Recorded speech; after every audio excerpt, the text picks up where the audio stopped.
The Adult Ballet Studio is a podcast featuring conversations with the empowering voices of the adult ballet community, a world where passion has no limits and dreams can take flight. My name's Elizabeth Blossfield, and I'm an adult ballet dancer and your host. Welcome to the studio.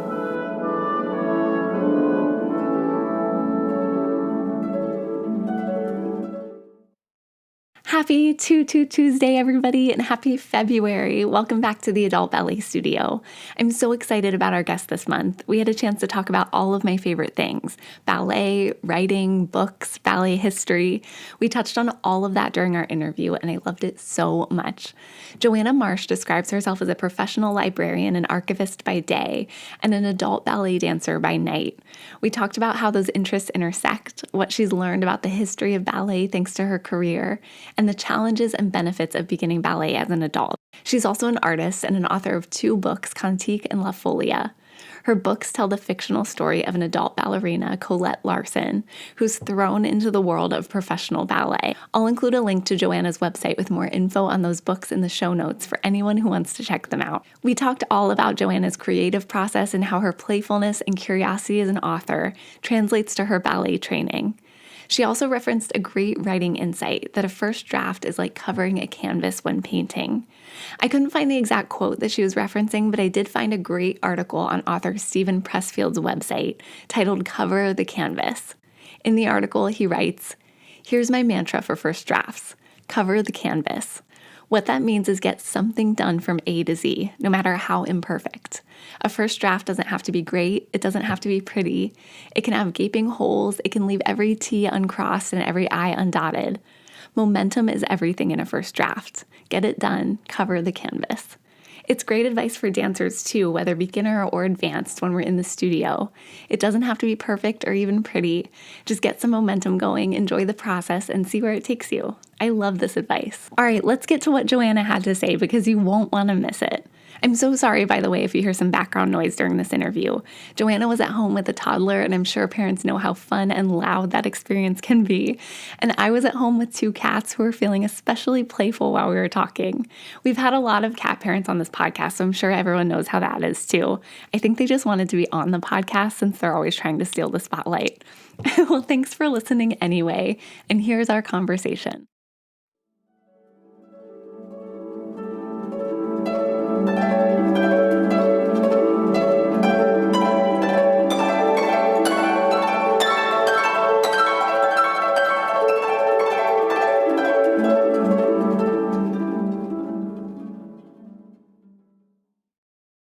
Hey, Joanna, how are you? Hey, I'm good. How are you? Good. Well, thanks for taking the time to do this. I appreciate it. You're based in Kansas City, is that right? Yes. Yeah, and you're friends with Cool. Jana Carson from Ballerinas by Night, is that right? Yeah. Oh, that's awesome. Yeah, she and Abby came on the podcast not too long ago, so it was great to talk to them, and I'm excited to talk to you too. And I'm excited to be on here. I'm already a fan of the podcast. Oh my gosh, thank you so much. That's great. And I know I'm a big fan of your content on Instagram too. I saw that over the summer you did a summer ballet intensive for adults. Is that right? Yeah, I went to the one in Oklahoma City where Jana is. But yeah, that was a really fun experience. So I've been to a few intensives. I've kind of got some, some intensive knowledge under my belt, which is fun because we're going to do one in Kansas City, hopefully this coming summer. Oh, no way. That's awesome. Yeah. Yeah, that's really exciting. I didn't actually realize there were so many ballet intensives specifically aimed at the adult ballet community until I found Ballerinas by Night, their website, where they have the list of resources. Mm-hmm. So that's really cool. And it's awesome that you've been doing some of them. Yeah, they've been popping up a lot the last few years. I know when I started, I think there was like 1 or 2 that I heard of, and that was about it. So every year there's more and more. We're getting there. I know we are, slowly but surely. Awesome. Well, I'm really excited to talk to you because I'm a writer as well. I know that you have 2 novels and that you're a writer and a librarian. So I'm excited to talk to you about how those skills sort of intersect with ballet. But for anybody who doesn't know who you are, I was wondering if you could start off just saying a little bit about who you are and what you do. Sure. So I'm Joanna Marsh, obviously, and I started dancing regularly in 2011. I was 23 at the time, so it's been a few years now. I guess about 12 years. Prior to that, I had a brief introduction to ballet when I was 16. I went to like a once a week beginners class with some friends, just kind of on a whim, and didn't have many expectations for it, but I really fell in love with it. I did end up like basically quitting after a year, but I was kind of moving on to other things. I went to college and everything. And I didn't really know what to do with it at that point, being 16 and most of my peers being way ahead of me. So I kind of moved on, and then in college took a couple dance courses, and that kind of reignited my interest in ballet. And so I took a dance history course in college and some other technique classes, but I didn't actually get into dancing ballet regularly until I moved back home and found some open classes, and haven't really looked back since. And then in there, I've spent the last 10 years working in the information profession as an archivist and a librarian, a local history librarian. Taking a break from that, I had a baby last year. So I'm home with my son right now. Yeah, so I'm not actually practicing archivist right now. So yeah, that's been a big change for me. Oh, that's awesome. Well, congrats on the new baby. That's really exciting. And Thank you. I just think it's so fascinating, your career and how it sort of intersects with ballet. And I love that you sort of had this initial spark at 16 and then returned to it in your 20s. It's so cool that you were able to find open classes that fostered an environment that kept you going. And I wanted to, real quick, before we get back into your ballet journey, I just wanted to talk about your career as a librarian and archivist, because I know you say on your website that you're a professional librarian and archivist by day and sort of a ballerina by night. So how did you find yourself in that career, and what sort of led you on that path? So it's kind of a roundabout way. I studied humanities in college and minored in art. And I thought maybe I'd go more the art route. I looked at different grad school programs and art history. But I, in the meantime, had to make some money. Right. So my friend was working actually at a recruiting company. It was like a temp agency, and she had this position at a pharmaceutical company she needed to fill. And I did that for her kind of as a favor. But long story short, I ended up working there for over 3 years because they transferred me to the medical library. So I worked in what was called the knowledge management department, and basically I worked right next to the librarian and was helping send these neuroscientists journal articles. So I was acting as a digital librarian, and I was just really fascinated by the fact that there was a corporate librarian. I didn't know that was a thing. So I started looking into library programs and ended up doing a Master of Library Science with an archives concentration. Since I had the humanities background, focusing more on history made more sense to me, and I've always been interested in history. So I did that program, and I ended up working at the National Archives. There's a regional branch here in Kansas City. So I did that for a year, and then I moved to a public library and a special collections department. And so that's where I was for the last 7-ish years, working in special collections, which was the local history department. And I was an archivist. My title was special collections librarian. So I just did a lot of processing archival collections, and it was kind of a hybrid between a librarian and an archivist, but mostly an archivist. That's awesome. That's such a fascinating career path. And I had no idea that pharmacies had knowledge management departments. So that's new information to me. Yeah. So when did your love of books and your love of ballet sort of start to intersect, or did one influence the other in any way? Well, I found that I was always like pulling my interest in dance into my job. Just kind of like finding ways to incorporate it. And that actually happened a lot. So just a couple of examples. The last collection I processed before I left last year was actually a collection of ballet Russe programs that I found on the shelf one day. Oh, interesting. They were like mid-century ballet Russe programs that had been bound together in this volume, and it had a call number on it, but it wasn't in the catalog. So there was no electronic record for it. So as far as the public was concerned, it didn't exist. So for some reason, it was just on the shelf, uncatalogued. And as an archivist, I was frustrated that someone had bound these programs together in no particular order. There's like a National Ballet of Canada program stuck in the middle somewhere too. Um, so my colleague actually took them out of the binding, and then I converted it into a special collection. So I like went through all the programs and indexed them, kind of pulling names of dancers and choreographers out and recording that so that a researcher could search for those terms, and doing some like basic preservation work. So that was really fun, just to kind of use my interests and personal investment in dance to get that collection out to the public. And I also I spent several years processing a really big collection from a local theater that had lots of dance companies come through. So there are programs and various materials from things like Martha Graham Dance Company and Alvin Ailey. There was a lot during the 80s, things like Paul Taylor. And there's a lot of like mid-century burlesque dancer photographs, which are kind of fun to go through. So yeah, things like that. I also illustrated and wrote a coloring book featuring Kansas City women, my favorite of whom was Tatiana Dogodovska, who founded Kansas City Ballet. So just kind of fun little projects here and there. And then I was always trying to bring my own interest in there. As far as like books go, I obviously ended up writing a couple novels about ballet, and it wasn't really on my radar. It kind of like happened, not on accident, but it was a strange process where I never like set out to become an author per se. I've always liked writing and had to write a lot of articles for work. So it's mostly like in the historical articles like realm, nonfiction. So writing a fiction book kind of came out of left field for me. Oh, that's awesome. Well, that's how all the best projects start, right? Happy accident. Yeah, I guess so.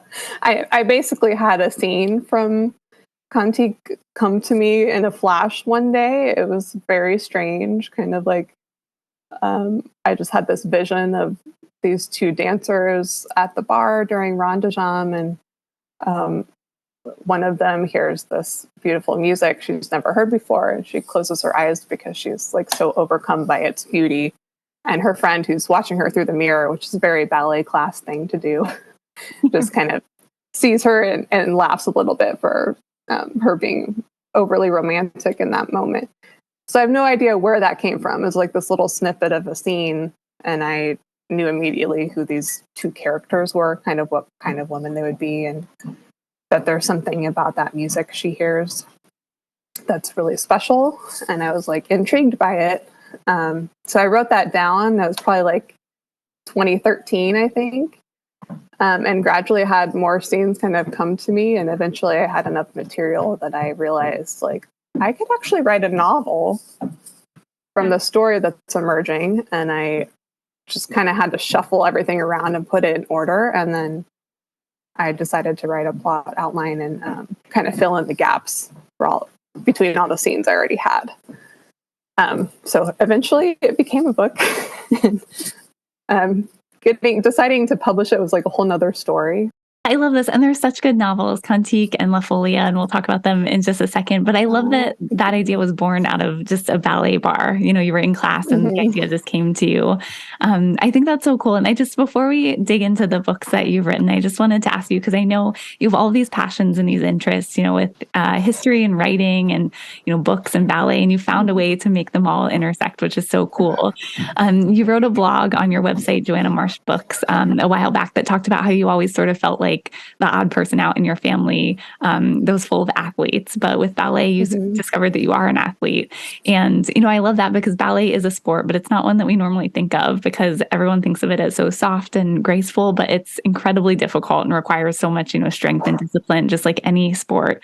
So I'm curious how ballet helped you discover that new side of yourself. Yeah, that's such a good question. I always liked exercising and like doing like yoga and Pilates, but I was not into sports, which is very much my family's thing. It's like team sports. And yeah, I always felt a little bit like left out or just different. And then when I started ballet, it was so physically challenging. It was harder than anything I had tried before. And I realized like I actually had some natural ability. Granted, a lot of the people in my class were like very little girls, so I had an advantage over them for sure. But I just kind of took to it right away, and I understood like the aesthetics, even if I couldn't quite achieve them yet. I just kind of clicked, and physically, it wasn't hard for me to like pick up on combinations, and I enjoyed like trying to jump as high as I could. Things like that. So I realized, I think the more you're in ballet, the more you realize how difficult it is and how amazing professional dancers are. Yeah. The things that they're able to do are just incredible. And you don't quite get that unless you're in the studio trying to do it. I felt like I had found something physical I could do that I loved enough to stick with for a long time. I mean, the rest of my life, hopefully. And I haven't felt that with anything else. I kind of dabbled here and there with like trying to get into sports when I was really little, and I just didn't care so much. And ballet was that one thing where it was like a marriage of art and athleticism that really spoke to me, because art always felt way more important to me than sports did. And so this was like this perfect union of the two that felt kind of unique to who I was as a person. So I kind of experienced that as a teenager, even if I couldn't articulate it yet. And then as an adult, it just, the physical part, like it keeps me healthy. And mentally keeps me healthy. And then there's this great outlet of expression that comes along with it too. I love hearing these stories of when the bug sort of bit people to get into ballet, because, it's such a beautiful art form, and it really does combine, that athleticism with art and creativity. And I know, so then it opened up this, sort of other side of you as well, this passion for fiction writing. You have these two books, Cantique and La Follia. And I know that you wrote these books for the adult ballet community specifically. So I was curious why that community was important to you, or why you decided to focus on it as an audience for your writing. I think it was partly because there wasn't anything Right. like that yet. And I, dancing as an adult is such a specific experience. Like it's such a niche thing to begin with.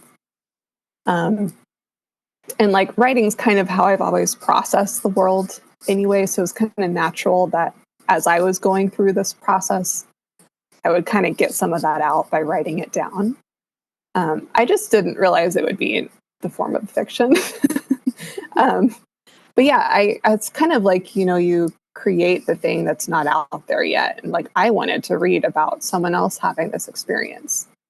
And what got me to publish it ultimately was realizing like this could help someone else feel understood. Because I felt very misunderstood. Like it's really hard for anyone who hasn't experienced what it's like to be in a ballet studio to understand the appeal and honestly, like kind of the obsession that happens with it. And so I think it was natural for me to kind of work that out through writing. And it ended up being in this story, which, the main character has some similarities to me, but she's a fictional character. She's a different person. And I thought maybe, that medium was a little more universally relatable to people when you have a fictional character, rather than just like reading my own, diary about dancing. Ballet, right. Yeah. So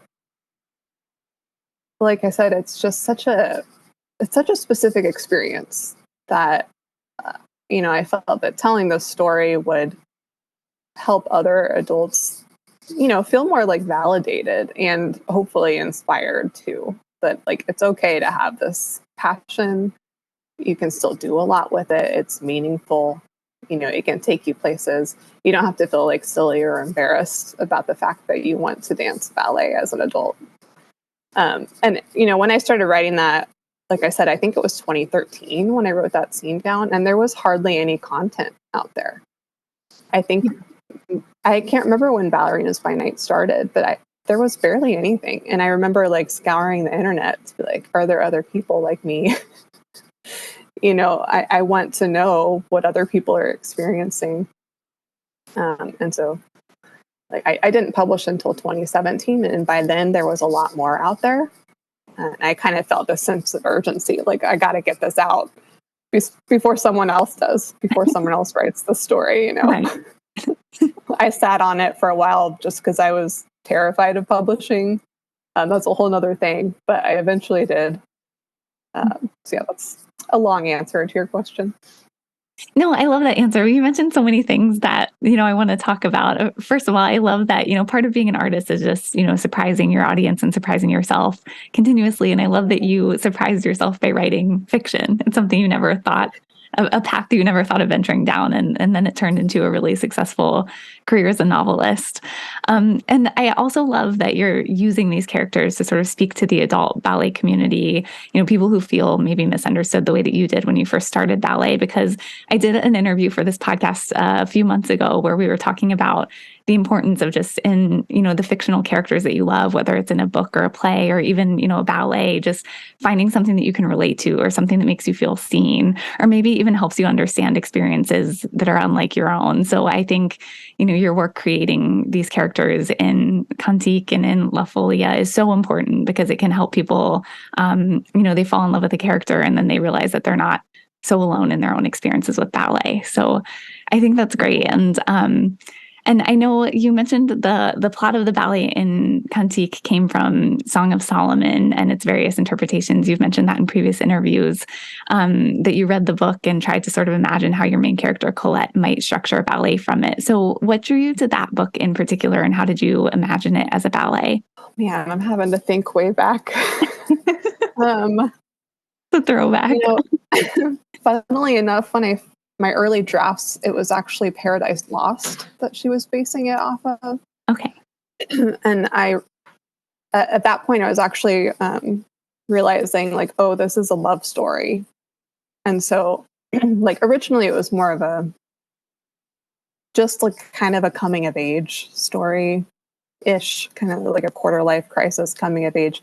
And then it eventually evolved into also a love story. And so I think I decided Song of Solomon would be a better parallel for that than Paradise Lost.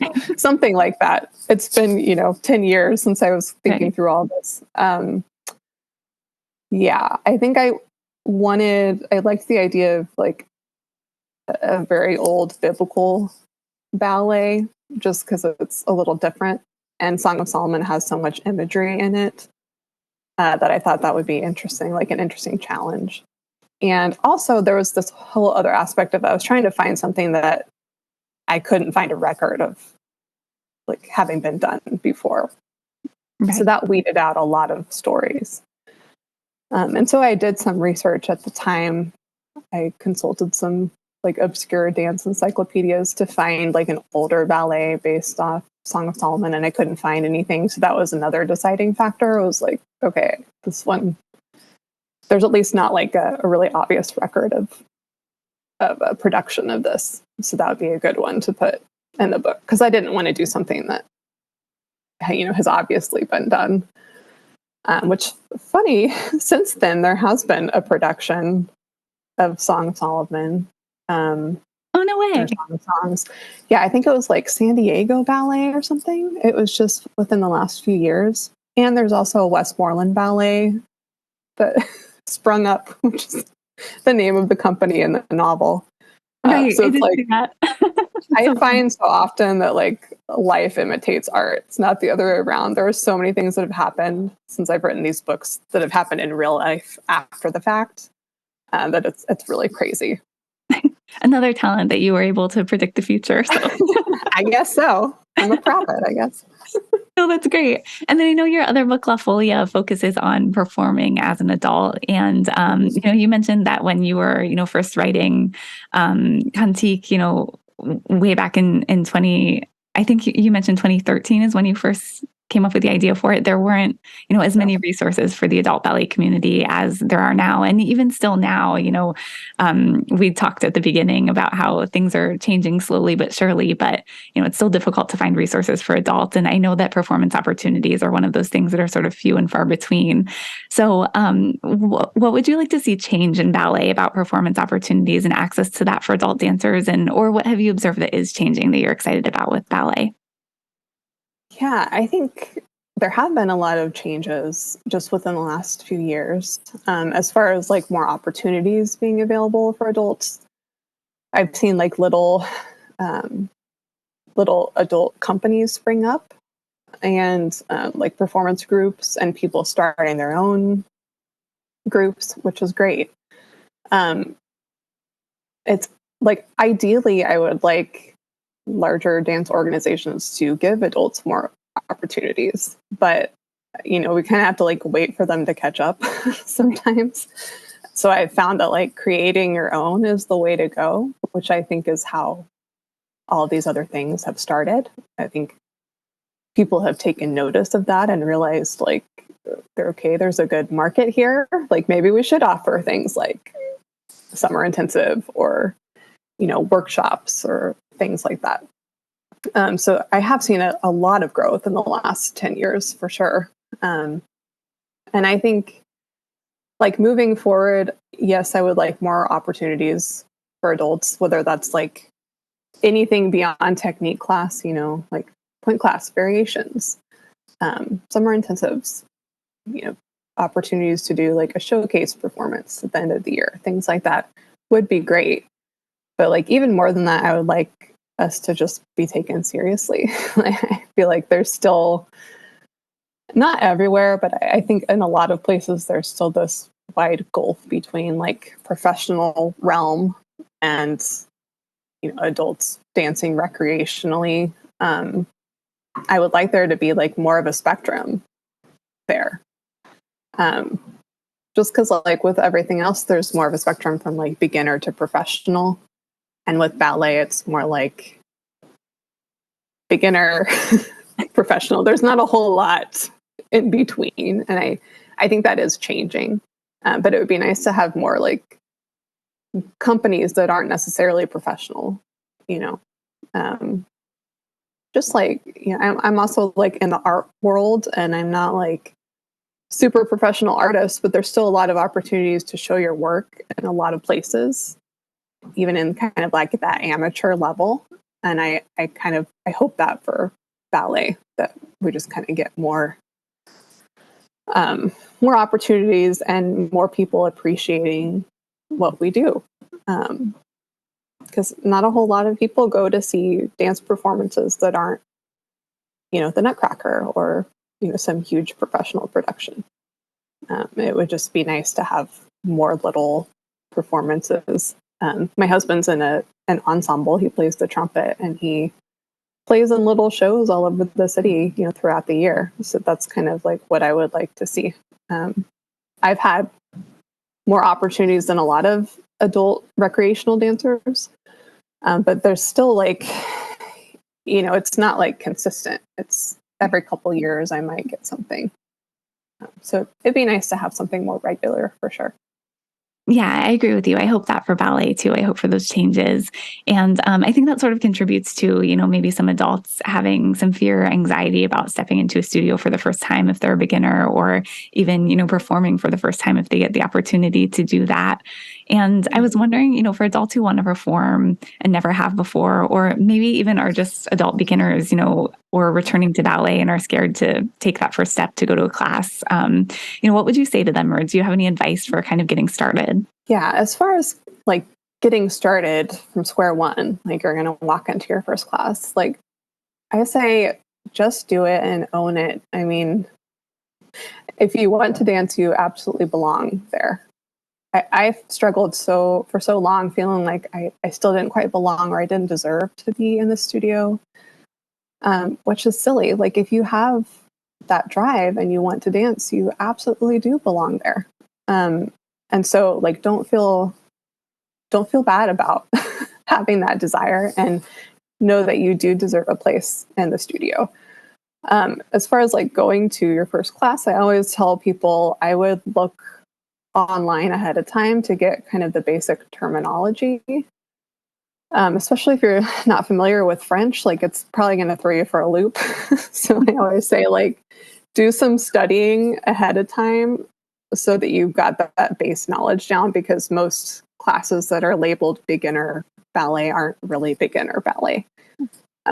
In my experience, most of them aren't going to start, with the 5 positions and really break down everything for you.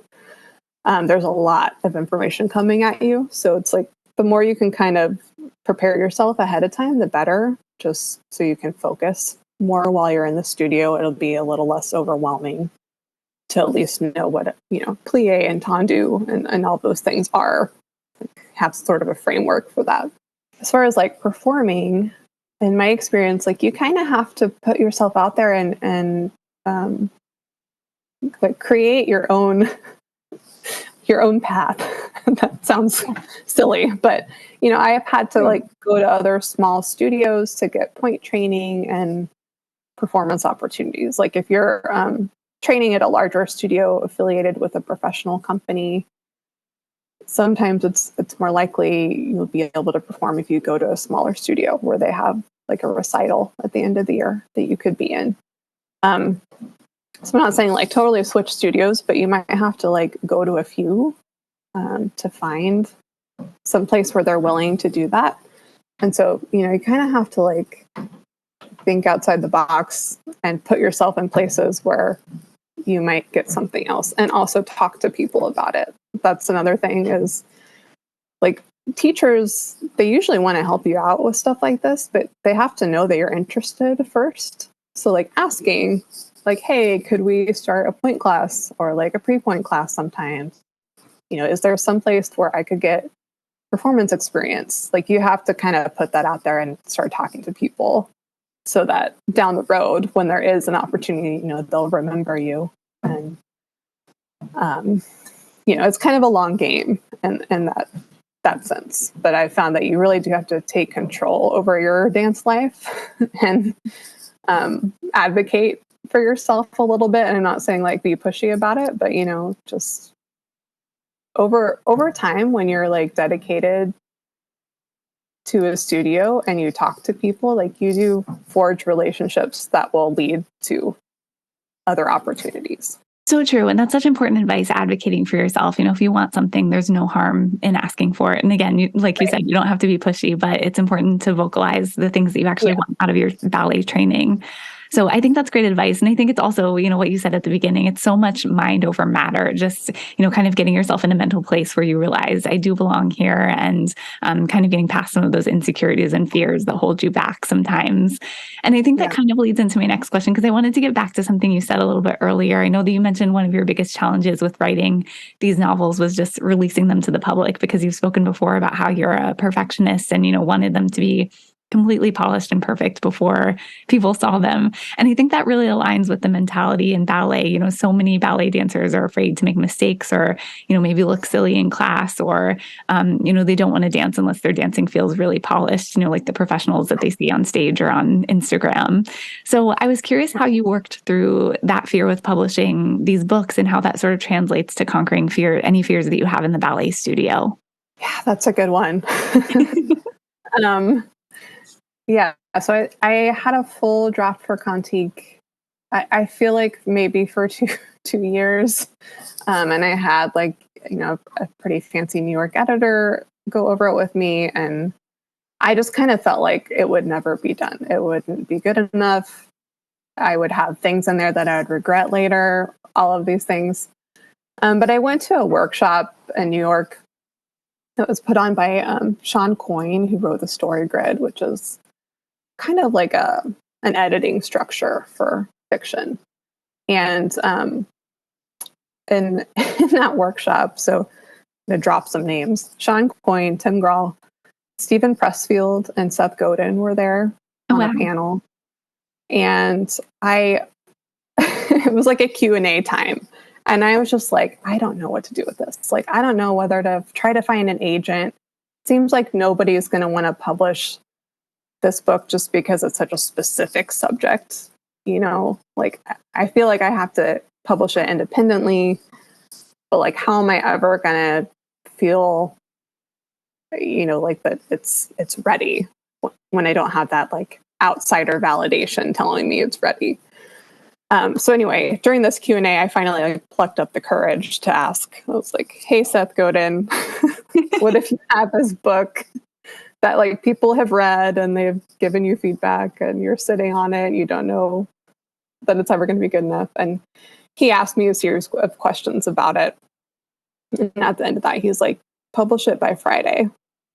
You need to publish it by Friday. And I was like, whoa, I can't do Friday. He's like, okay, well, as soon as you can, get it out there. Stop thinking about it. It was kind of like the push that I needed. And he also, gave me this analogy about jazz and kind of the part of improv where like there might be some mistakes in there, but you can't recreate it. Like you have to kind of embrace those mistakes to get the full piece. And so I finally was like, you know what? I think that was the outsider validation I needed to just get it out there. From Seth Godin, which doesn't hurt. Yeah. Yeah. I was like, okay, I guess so. I'm not going to make it by Friday, but maybe in a couple months. That's what got it out there. And also, like I said, just realizing like if this helps one woman or one person feel more understood, then like I've done my job. Like you have to kind of leave everything else. Like obviously there's mistakes in there.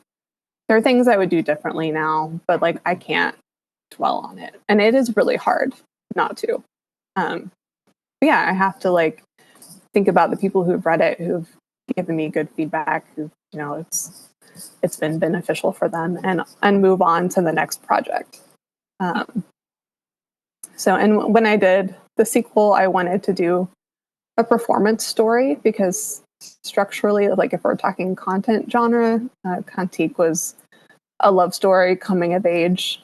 It's about ballet, but it's not a performance story. Like the main character doesn't perform at the end. So I wanted to do that more like traditional performance story for the second one as just kind of a good challenge for myself. And I felt like I owed that character a performance experience.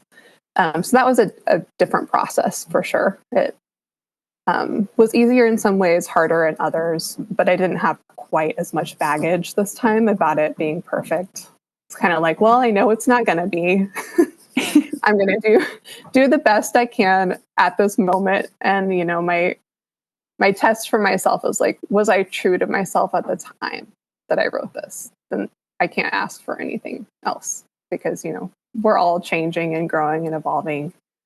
And my work today would look different. But was I true to myself at the time? Yes, I was. Like that's all I can hope for. So yeah, exactly. That's so important. Staying true to yourself and true to your motivation for writing it. And I just love that advice. I think it's so true of so many things. Just, don't look down, just jump and just do it. So many times we get held back by our fear. I'm part of a writing workshop group in my community. And one of the things we always say is you can't edit a blank page. So just get started, and it's so true. Like you're not going to reap any of the benefits of these projects if they're just sitting in a drawer. So I think it's great that you took that leap. And I love that you mentioned the writing process being like jazz. I know that you've spoken before about how it's kind of like improv. I think that's an interesting analogy because writing does feel like you're sort of discovering something or, uncovering something. And you've mentioned that you try to approach it with, playfulness and curiosity and also a lot of patience. So when you find yourself getting sort of bogged down with some of those challenges of writing, either, whether it's, perfectionism or just fear of getting started or whatever it is, how do you continue to introduce that playfulness and curiosity to keep going? Another good question. These are really making me think. Okay. Yeah, how do I do it? Well, this isn't going to be very helpful. But since I do have a lot of different creative outlets, sometimes I have to switch switch to another one for a while. Like if I'm really stuck, which I did get stuck with La Follia for a while, I had to just stop and I like painted a mural. Oh, wow. So painted a mural in my second bedroom. And then like by the time that was done and I worked some other things out, I was like ready to go again. So like taking a break and maybe trying something different sometimes is good. Other times, you know, if you have a deadline and you have to push through it, that's a little different. Which, yeah, I don't know how, like, in the moment I implement that other than just trying to tell myself, kind of tricking yourself into saying, like, this is not the final draft. No one's going to read this. This is just like, let's see where this goes. Giving yourself permission to trash it sometimes kind of unlocks something in your brain, saying, like, you know, this is an exercise. Like, this isn't the actual chapter that's going in the book. I think sometimes that helps just kind of take the pressure off. And I don't know, a lot of times if I tell myself, like, you know, this is not the final one, just give it a shot. We'll go over it later, you know. Right. Yeah, getting that out helps me. That helps me get going. Just knowing, like, this isn't. No one has to read this. Right. Yeah, I think that's important advice to sort of get out of that mentality of this has to be perfect to the first draft. And I do have to ask you though, how does it feel being so talented? I feel like most people are like, oh, I needed to take a break and go take a walk. And you're like, I painted a mural in my bedroom. Yeah. Taking a walk is also really good advice. No, that's awesome. Yeah, that's all great advice. I used to like record, I would read chapters from Cantique and record them, and I would go on a walk and listen to them. And like I would have all sorts of edits by the time I got home. So that's actually really good advice. But yeah, I'm not that talented. I just have a lot of interests. Oh, stop. I'm just like kind of good at a few things. You're good at a lot of things. But yeah, it's nice to be able to toggle back and forth and also see the parallels between creativity and all these different mediums is endlessly fascinating to me. Like another thing that helps me with a rough draft, I can't remember who said this. Some famous person said that a rough draft is like covering your canvas when you're painting. Mm-hmm. And as a painter, I instantly knew what that meant because you're blocking in all the colors. You're like getting the basic composition. And as you paint, you're like slowly, everything's coming more into focus and you're working on the whole thing at once. And like that first initial covering your canvas, like it should be free and like, you know, it's not a big deal. You just get it covered. And that's what a rough draft is. With writing, it's like you're just trying to get the big picture and it can be sloppy. You're going to go over it a million times. Like you're getting the basic composition down. And it's kind of the same with learning choreography too. Like you get like that basic structure of like where you are on the stage and then you like start sharpening all of the details as you go along. But you can't like do all that detail work right away because you're probably going to have to restructure something and then that work is wasted. So like thinking of those parallels between things helps me a lot too. I do remember telling myself when writing, like, you're just covering your canvas. It's fine. Like, that's all. Yeah, that's all this is. Just blocking everything in. It's going to be fine. Yeah, I love that. That's a great visual for really anything, like you said, whether it's choreography or writing or some other art form. And it is really cool to learn about all the intersections of these different, you know, art forms and skills. And even with your work as an archivist, you know, studying history, I know that ballet has a long, you know, fascinating history as well. So is that one of the things that drew you to it, maybe even subconsciously, or, you know, what intrigues you the most about ballet's history? Is there something that you find particularly fascinating about it? Yeah, it is really fascinating. And that I think that probably is part of the draw, like you said, maybe unconsciously. I since I was little, I've been interested in 18th century France. My mom let me watch a movie when I was too young. I don't know.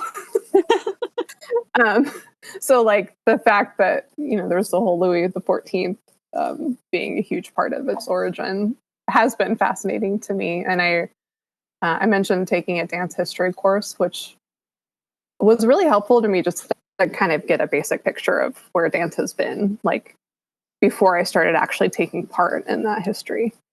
And I, the structure of class and kind of the etiquette, there's something so like old school about it, that's just appealing to me. I think it's really refreshing in a way.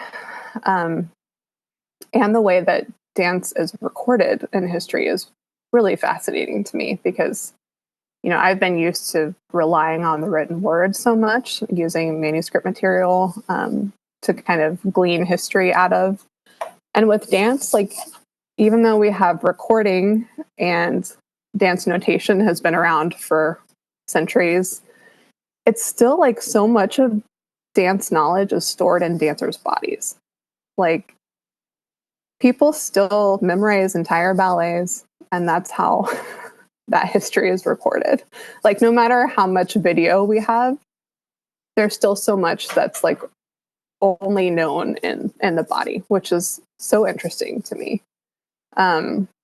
Just like things being passed down from teacher to student that can't really be articulated by watching a video or like reading a dance that's been notated, There's something so different about, like, just for example, learning a variation from a video where you have to like mirror it and try to figure out the steps yourself. It's so different from learning it from a teacher who has decades of experience, who like learned it from this famous person, who learned it from another famous dancer. And like, that teacher can tell you, this is the version we did, but it was changed because this particular dancer couldn't do that step, so we've replaced it with this step. There's so much history that's just within dancers themselves. And I find that really, really interesting. And like I said, just refreshing to be a part of that, because we're so reliant on like recorded information and not using our memories, that I think it's really fun to be a part of something that's kind of like countercultural in that way. Like, I see, even though ballet is so traditional, I see it as countercultural today, just because we're not used to having to like memorize things so quickly, like memorizing combinations and having this knowledge base like stored in our bodies. It's, I could talk about that for a long time. It's a tangent, I know. Yeah, I think it's that's really interesting. Yeah, it's something I've never thought about before, really, just sort of the history of ballet being recorded within dancers' bodies. And I think it contributes to sort of the ephemeral nature of ballet, too, like this idea that you're creating a piece of art for a moment, and it's sort of living and breathing and changes, as the dancer changes or as the moment in time shifts. So I just think with any kind of art that's presented live like that, whether it's, theater or dance, I just think that's one of the most exciting things about it, is that you're kind of there witnessing something happen in one moment that will never happen exactly the same again. So I could talk about this for another hour or two. I think it's so fascinating. I know that we're getting close to the end, but I do have to ask you, I'm sure you get this question all the time, but are you working on any new writing projects, or is there more to Colette's story that we'll get to see in the future? So I'm not currently working on anything actively. I have a toddler right now, so he's keeping me very busy. I've kind of dabbled with things here and there, but I think there's potential for a third installment, but I'm not like making any promises. I'm not sure where I'm going to go with it. I would like to write another book someday, but right now I've mostly been focusing on dancing. I had to take a pretty big break after having my son, and then I was diagnosed with Graves' disease, which is an autoimmune hyperthyroid disease, and so I had to take a really long break from dancing. So right now I'm just enjoying getting back into it. That's kind of my main creative focus. And then I have an art show coming up in February. So writing has kind of taken a backseat to those things. But I think that it's something I'll do for the rest of my life. It'll just be, in phases. Yeah, exactly. It's a part of you now. I love that you're, back in the studio, back to ballet. And you mentioned your art show. Are you okay saying where it is if any listeners want to check it out? For sure. It's in Jacksonville, Illinois at the David Strawn Gallery. My work will be up for the month of February. So if anyone is in the Illinois area. Oh, I'm traveling there from Kansas City, so I don't know a whole lot about the area. But yeah, I'm going to have a little reception there, I think February 3rd, and then my work will be up for the month. oh, that's awesome. Well, congrats on that show. That's exciting. And yeah, Thank any listeners you. in the Illinois area or who are willing to travel, definitely go check it out. That sounds awesome. And I know we're toward the end of our time, but we have a Petite Allegro section on the podcast where we just ask a bunch of like fun, quick questions about ballet. Yeah.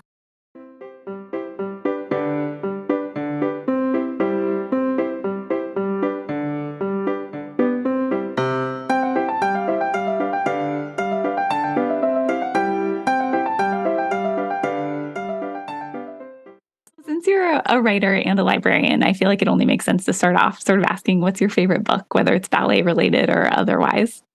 Mm. It's hard to So choose. hard. I know. I need to like pick a genre and then tell you. Um, I'm gonna go really cliche and say Pride and Prejudice is probably my favorite book. A classic. Ballet book is Apollo's Angels, the history of ballet. Oh, that's a good one too. Yeah, those are both great books. And do you have a favorite place to write or, where you do your best writing or does it change? It changes. For La Follia, I did most of it on the treadmill. On the treadmill. Wow. That was new. That's awesome. It is sometimes good to unlock ideas when you're in motion. So that makes sense to me. Yeah.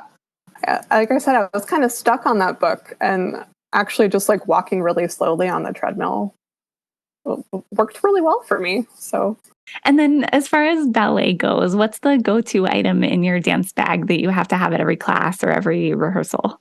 I think right now it's my sauna pants from Bodil.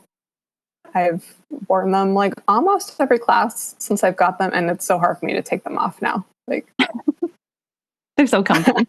I need to like force myself to put a skirt on for center or something. That's Right. my new goal.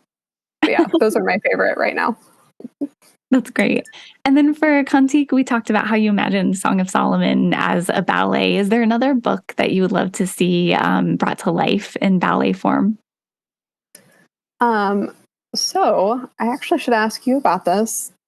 I've always wanted to see Lord of the Rings, the ballet, and I saw Lee Purtle was doing something having to do with that. I Yes. saw some like Hobbit video or something.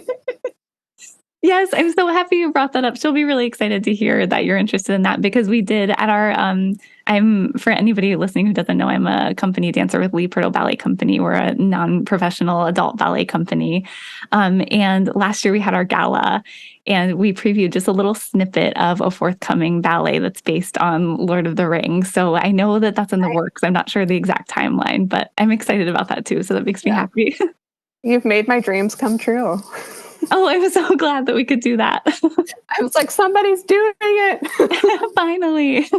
Yeah, it's awesome. Lee never ceases to amaze me. Her genius brain comes up with all these fascinating ideas. And then is there a particular ballet or a ballet dancer that has inspired you in your career, whether it's as a dancer or a writer? Well, I should mention, so when I took that class at 16, I've kind of pieced this together in retrospect.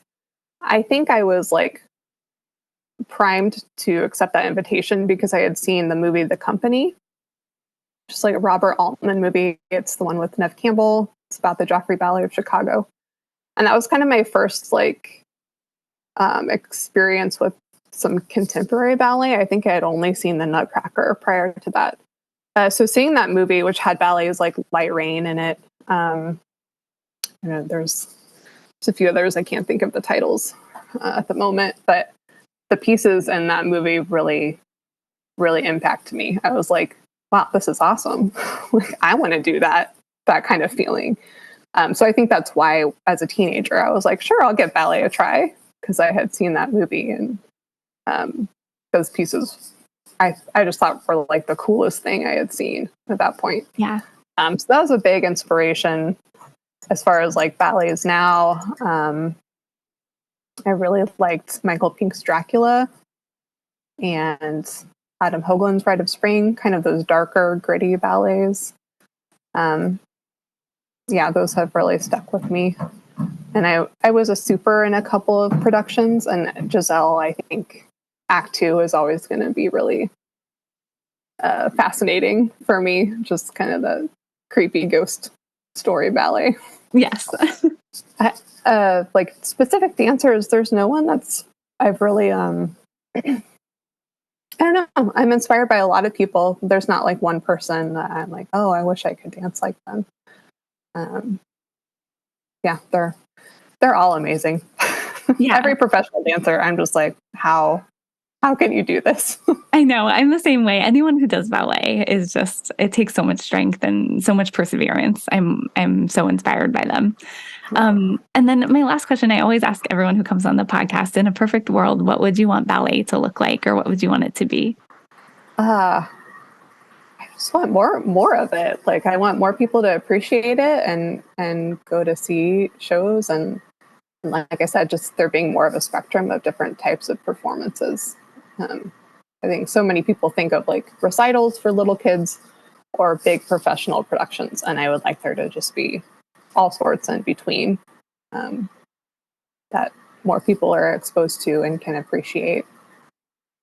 Yeah, I agree. More ballet is never a bad thing. So that's a great answer. And I've really enjoyed this conversation. It's combined so many of my favorite things, writing, history, ballet, books.